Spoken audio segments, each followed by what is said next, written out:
বাইরে আছে বাসা কোথায় জানো? এটা হলো লোহাগড়া থানা, লোহাগড়া গ্রামে, মালগ্রাম। মাইগ্রাম, ও মাইগ্রাম লোহাগড়া। হ্যাঁ লোহাগড়া। লোহাগড়া অনেক বাচ্চা গেছে আলহামদুলিল্লাহ। আর এখন ওদিকে আগে আগে এক সময় ছিলাম আমার যে আমি কারোর বাচ্চা ডেলিভারি দিতাম না, যে ভাই আসেন যত দূরে হোক। বরিশাল থেকেও লোক আইছে আমার বাড়ি, কুমিল্লা থেকেও লোক আইছে আমার বাসায়, আশেপাশে নিয়েছে। বলতাম একবারে যে ভাই বাচ্চা দিতে পারবো না, এসে নিয়ে যাওয়া লাগবে, যদি পারেন তা নিয়ে যান। আর এখন অধিকাংশ লোকে আসে না, খুব কম আসে। ও এখন টাকা পেমেন্ট করে দেয়, হয় ব্যাংকে দিয়ে দেয় না বিকাশে বা নগদে দিয়ে দেয়। আমি এখান থেকে গাড়িতে মধ্যে উঠাই দিয়ে নাম্বার দিয়ে দিই, মাল রিসিভ করে নেয়।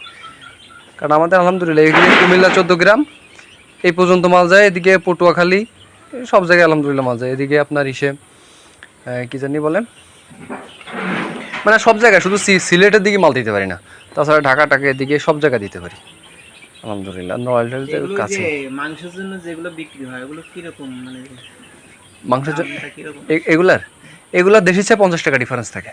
যেরকম আমরা এগুলো যদি বাড়িতে বিক্রি করি এই প্যারেন্টসগুলো, তাহলে 400 টাকা করে কেজি বিক্রি করি। আর যদি আপনার দেশি বিক্রি করি তাহলে 450 করে বিক্রি করি, মানে 50 টাকা ডিফারেন্স থাকে। আবার যখন মনে করেন যে দাম কম বেশি হলে তো একটু কম বেশি হয়, এটা মার্কেট প্রাইসে আলাদা হয়।